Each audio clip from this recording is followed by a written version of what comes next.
Yo,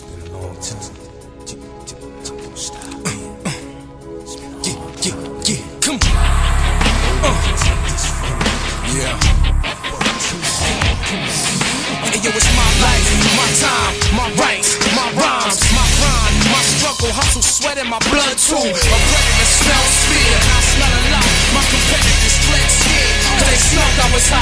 I want it all, excess, the sex, and much success. Stress us, I want it all, no less, so come on. SmackDown Live is my yard now.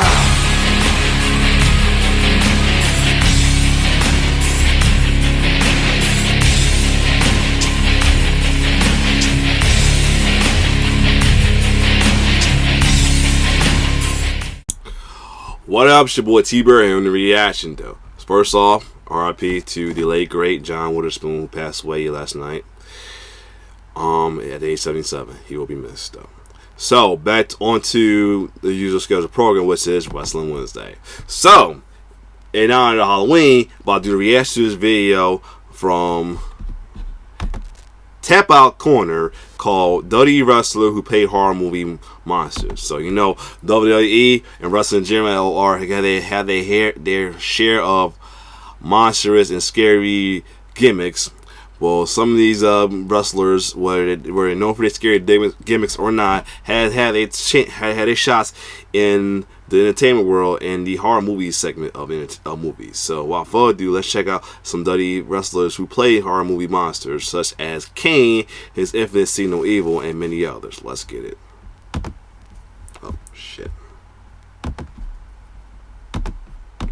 Wrestlers have been described as monsters, and some of them have taken that literally. In the spirit of Halloween, let's look at several monsters of the reign who became monsters in movies.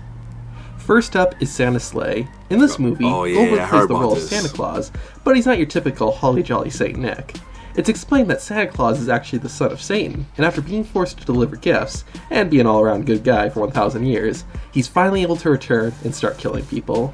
Goldberg's character is insane in this movie. First off, he makes his entrance in the film by busting through a brick chimney. That's awesome. On top of that, he rides around in a sleigh that's being pulled by a bison, and since he's an evil Santa Claus, his presents explode. Nobody's safe in this movie. Wherever Goldberg Claus goes, he just destroys everyone. Beyond just seeing an awesome wrestler on screen, Goldberg does perform a few wrestling moves. First, when Santa breaks into a deli, he performs a spear through a glass display and slams the store owner into the wall. Goldberg also attacks a group of Christmas carolers and performs a gorilla press slam on one of them. Oh, damn! When Christmas is over, Goldberg's character loses his powers, so he boards a plane and heads to the North Pole. It's honestly kind of a fun movie, and Goldberg does a great job playing a dark, serial-killing Santa. Plus, the post-credits ending is just the cherry on top. Who's next? This next wrestler, in theory, is cast perfectly. In 2014's Leprechaun Hornswoggle. Well, the Leprechaun. Oh, that's what that was all about. It was the Leprechaun Origins. Attacked by a monster. The monster beats them up, but they do manage to escape. The group finds out that the creature that attacked was a leprechaun, and that the local villagers sacrificed tourists to it. Now that sounds awesome. Hornswoggle is an evil monster leprechaun, but so just look at him. You can't even tell that's Hornswoggle. Yep. Beyond that, if you saw this monster, would you say, oh yeah, that's clearly a leprechaun?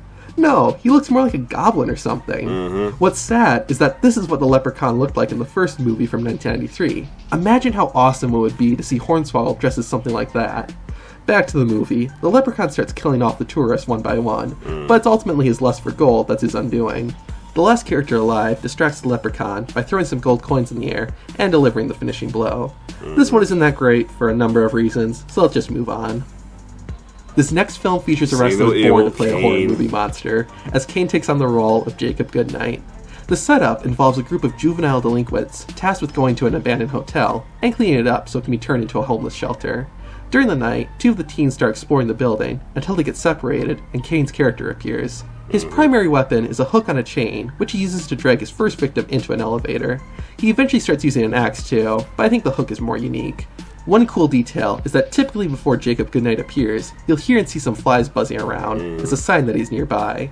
Jacob kills most of his victims right away, but there's a couple he holds captive. The Big Room Machine also has a sense of humor in this movie. One of the girls is trying to escape by being lured out of a window, but Kane grabs a hold of the rope and starts pulling her back up. When she starts yelling to let her go, he smiles and does just that, causing her to fall to her death. They're finally able to kill Jacob Goodnight after pushing him out of a window. Or do they? In the sequel, See No Evil 2, Jacob's body is taken to a morgue, where it turns out he's still alive.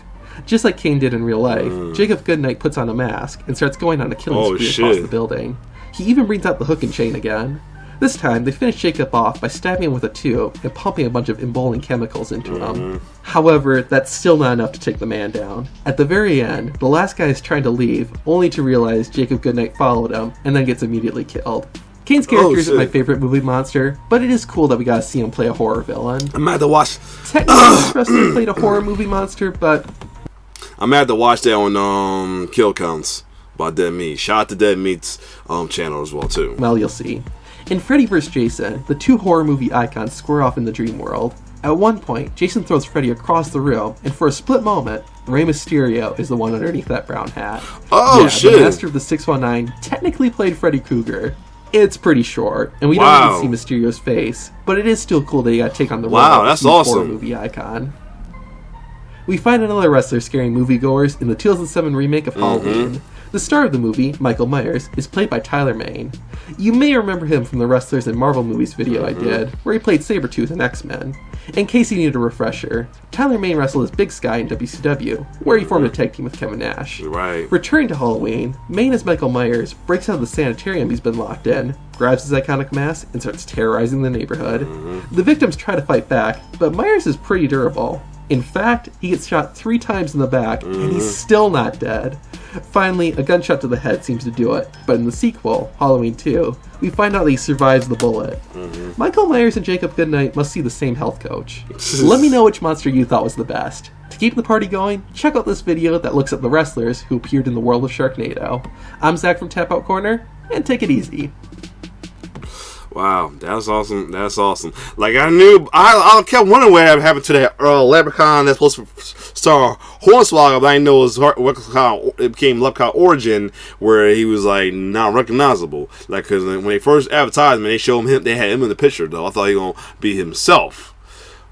But I guess he did it for advertisement, though. I did hear about the Santa Claus Sleigh thing. That was funny. I heard about how it's supposed to be horror, but it came more comical than hilarious, though. Kind of like while I watched the kill count on Jack Frost, it was seem more comical than horror.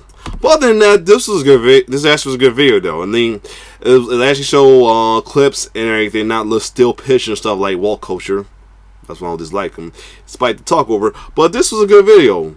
Other than that, if you like my reaction, like, share, subscribe to my YouTube channel. It's your boy T-Bird signing off. One love.